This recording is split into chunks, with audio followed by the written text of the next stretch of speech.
కొన్ని సంవత్సరాలు ఏమీ లేదండి. అసలు ఎందుకు తిరుగుతున్నాడో ఏలియా వెంట, ఏం ఒరిగిద్దో ఏమీ లేదు. ఆయన ఒక పిచ్చోడు, ఆయన పెద్ద పిచ్చోడు, ఆయన చిన్న పిచ్చోడులా తిరుగుతున్నారు ఇద్దరు.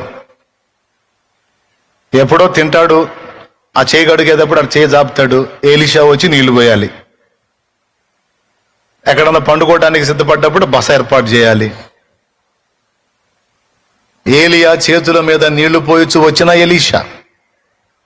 కొంతమంది తెలివి తక్కువ వాళ్ళని చూస్తూ ఉంటాను నేను.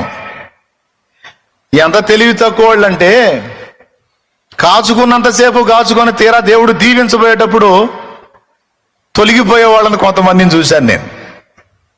కాచుకున్నంతకాలం కాచుకొని చివరికి దేవుడు వచ్చి దర్శించబోయేటప్పుడు, దీవించబోయేటప్పుడు, కృపనిపోయేటప్పుడు తొలగిపోయే వాళ్ళని కొంతమందిని చూసి నవ్వుకున్నాను నేను. కొంతమందికి అర్థం అవ్వాలని చెప్తున్నాను ఈరోజు, గుర్తుపెట్టుకోండి.